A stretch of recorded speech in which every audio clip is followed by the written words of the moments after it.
Good morning, folks. We've got one of those jam-packed news days here. Stories from the Earth to the deepest regions of the cosmos.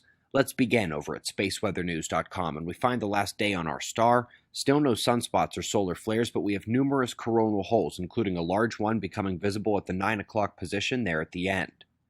We also have considerable increases in plasma filament activity, which you see standing tall and dancing around the limbs. And when we come to the solar wind, we notice that in the last few hours a surge in plasma speed has begun. Middle panel purple. This is due to coronal holes in their intensified streams. Eyes on the KP index today if the telemetry continues to intensify. Quick long-term weather note. The South Polar Vortex just passed its peak a few weeks ago in the south, driving those Australian cold waves. It will break down over the coming weeks, however, as the north will begin to reform for its winter period approaching in the months ahead. Back and forth each year. Up next, we're going to a sun that we should all be very glad is not the one we call our star so often here on the show. They have spotted a star that produces solar flares 100 times stronger than the Carrington event, and it does so on a weekly basis. This implies it could unleash rarer outbursts in excess of an X100 solar flare. Let's go to the ISS. Interesting sound and bubble experiments are taking place. Interesting article, and it is linked for you below. Just try not to get stuck watching the bubbles like I did for 10 minutes this morning. Jumping down to the Canary Islands, considerable excess of surface plasma on Gran Canaria. Hard to control a fire like this one. Thousands of people have had to flee the region. Up next, a planet that is having a rough childhood. We know that early Earth was volcanic, but they say this entire exoplanet they've discovered is covered in basaltic magma. They were also able to see such clear indications of the dark surface that they're almost sure it has little to no atmosphere, which is strange for a planet of this size. But there's another exoplanet to discuss today, and this one has gotten famous already, but perhaps the reasons for its fame must now dwindle. Beta Pictoris, a bright system in our galaxy, was discovered to have an exoplanet warping its disk a few years ago. They were able to actually image the exoplanet 10 times the size of Jupiter, orbiting about 9 times further than the Earth orbits the Sun. And then they produced models of disk warping and density gradient forcing.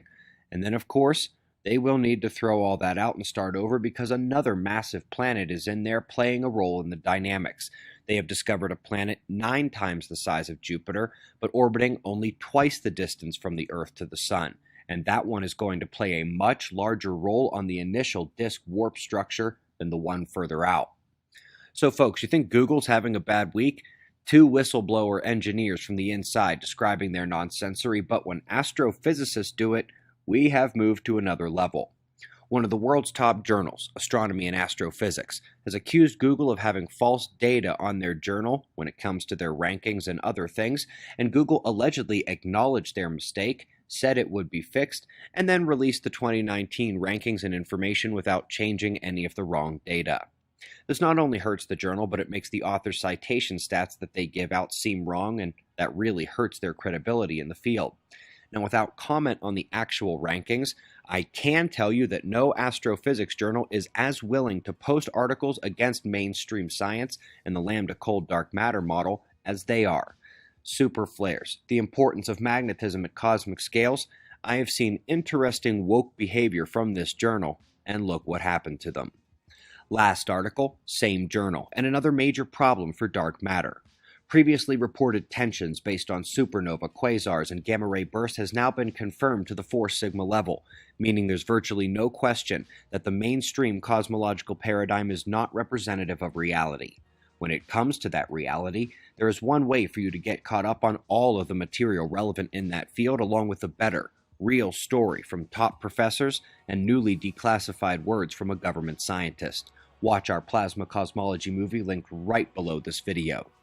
The Kira and Lulu children's book special continues at otf.sells.com. Buy one, get the other half off. And by the way, half the VIP tickets and 20% of all general admission tickets are already gone for Observing the Frontier 2020. Details can be found at observatoryproject.com. We greatly appreciate your support. We've got wind map forecasts and shots of our star to close. We'll do this all again tomorrow, right here, but right now it's 5:05 a.m. in the new Valley of the Sun. eyes open, no fear. Be safe, everyone.